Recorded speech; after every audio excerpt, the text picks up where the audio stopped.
கரூர் விஜய் பிரச்சார கூட்ட நெரிசலில் 41 நபர்கள் உயிரிழந்தது தொடர்பாக வழக்கு பதிவு செய்யப்பட்டு தமிழக அரசு சார்பாக ஒரு நபர் விசாரணை ஆணையம் அமைக்கப்பட்டது. மேலும் சென்னை உயர்நீதிமன்றம் உத்தரவிட்டு சிறப்பு புலனாய்வு குழு விசாரணை நடத்தி வந்தது. இந்த நிலையில் உச்சநீதிமன்றத்தில் தொடரப்பட்ட வழக்கு சம்பந்தமாக உச்சநீதிமன்றமானது சிபிஐ விசாரணைக்கு உத்தரவிட்ட நிலையில் கடந்த 13ஆம் தேதி இந்த உத்தரவானது பிறப்பிக்கப்பட்ட நிலையில் இன்று கரூர் மாவட்ட ஆட்சியர் அலுவலகம் அருகே அமைந்துள்ள சுற்றுலா மாளிகையில் சிபிஐ அதிகாரிகள், குறிப்பாக அந்த சிபிஐ அதிகாரிகளின் தலைமையில் பிரவீன்குமார் ஐபிஎஸ் தலைமையிலான அதிகாரிகள் முகாமிட்டுள்ளனர். அங்கு தற்போது விசாரணை தொடங்குவது குறித்து ஆலோசனை நடத்தி வருகின்றனர்.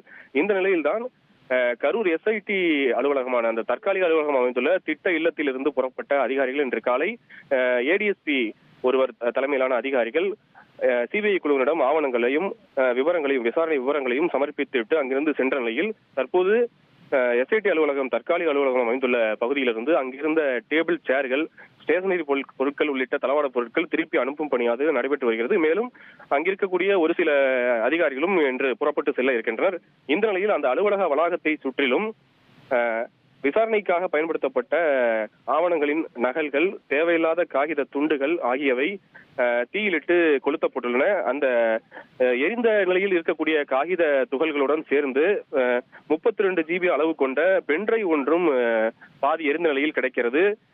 அதாவது பல்வேறு அந்த வழக்கு தொடர்பாக பல்வேறு ஆவணங்களையும் வாக்குமூலங்களையும் எஸ்ஐடி குழுவினர் பெற்று விசாரணை நடத்தி வந்த நிலையில் வீடியோ ஆதாரங்களும் அவர்கள் அதிகமாகவே சேகரித்து வைத்திருந்தனர். அதில் ஒரு வீடியோ ஆதாரம் இருக்கக்கூடிய பென்டிரைவாகவும் அது இருக்கலாம். குறிப்பாக ஒரு அமைப்பானது கலைக்கப்பட்ட பின்னர் விசாரணை ஆவணங்கள், தேவையில்லாத காகித துண்டுகள் ஆகியவை தீயிலிட்டு கொளுத்தப்படுவது வழக்கமாக இருக்கும் நிலையில் இந்த பென்டிரைவானது செயலிழந்த பென்டிரைவாக இருக்கலாம் என்றும் தற்போது கூறப்படுகிறது.